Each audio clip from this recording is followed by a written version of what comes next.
नमस्कार मित्रांनो, मी प्राध्यापक ओंकार बिहारी संगमनेर महाविद्यालयातून वाणिज्य शाखेचा प्राध्यापक म्हणून निवृत्त झालोय. कराड शिक्षण संस्थेच्या शताब्दी वर्षानिमित्त घेतलेला उपक्रम एक पान प्रतिभेचे यामध्ये मी सादरीकरण करतोय. मी जे पुस्तक निवडलं आहे त्या पुस्तकाचं नाव आहे the power of your subconscious mind आणि लेखक आहेत डॉक्टर जोसेफ मर्सी. हे पुस्तक निवडण्याचं कारण म्हणजे माणसाचं संपूर्ण आयुष्य बदलण्याचं सामर्थ्य या पुस्तकात आहे आणि याचे अनुभव अनेक लोकांना आले आणि मलाही त्याचा छोटासा अनुभव आलेला आहे आणि म्हणून मी जाणीवपूर्वक हे पुस्तक निवडलं. हे जरी इंग्रजी पुस्तक असलं आणि या पुस्तकाच्या सादरीकरणात फारसा वाव नसला तरी उपयोगिता मूल्य अधिक असल्यामुळं हे पुस्तक मी आपल्या सगळ्यांना वाचण्यासाठी शिफारस करेन. अनेकदा आपल्या सगळ्यांच्या मनात प्रश्न पडतात की एखादा माणूस खूप यशस्वी होतो आणि एखादा माणूस अयशस्वी असतो. एखादा माणूस अत्यंत आनंदी आणि उत्साही असतो तर दुसरा माणूस अत्यंत दुःखी भावनेने जगत असतो. एखादा माणूस आत्मविश्वासाने भरलेला असतो, दुसरा माणूस भीत आयुष्य जगत असतो. एखादा विद्यार्थी खूप मार्क मिळवतो काय, एखादा विद्यार्थी साधारण असतो. असं का होतं या सगळ्या प्रश्नांची उत्तरं या पुस्तकात शोधण्याचा प्रयत्न केलेला आणि ते आपल्याला मिळतात. The power of your subconscious mind या पुस्तकामध्ये आपल्या मनाचे दोन भाग केलेले आहेत. एक म्हणजे सचेतन किंवा जागृत मन म्हणजे कॉन्शियस माइंड आणि दुसरं सुप्त किंवा अचेतन मन म्हणजे सबकॉन्शियस माइंड.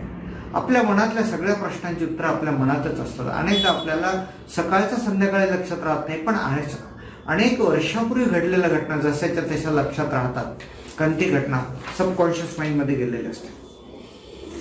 या पुस्तकात लेखकाने माणसाच्या मनातील सबकॉन्शियस माइंडचा अचेतन मनाचा शोध घेतलाय आणि याची शक्ती काय आहे ते आपल्या समोर ठेवले आहे. याच्यापुढे माणसाचं परिवर्तन कसं होऊ शकतं हे सांगितलेलं आहे आणि म्हणून हे पुस्तक मी निवडलं आहे. या पुस्तकाच्या हे पुस्तक जरी इंग्रजीत असलं तरी ज्यांना इंग्रजी वाचणं शक्य नाही त्यांच्यासाठी याचे मराठीत अनुवाद उपलब्ध आहे.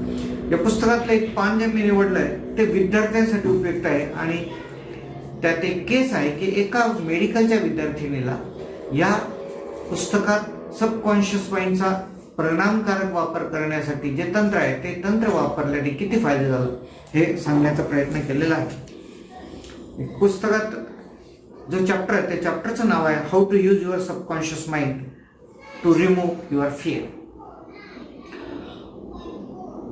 It has been said that people's greatest enemy is fear. Fear is behind every failure, sickness, and poor human relations. Millions of people are afraid of the past, the future, old age, insanity, and death. But fear is a thought of in your mind. This means you are afraid of your own thoughts. I often get visits from students at a nearby university.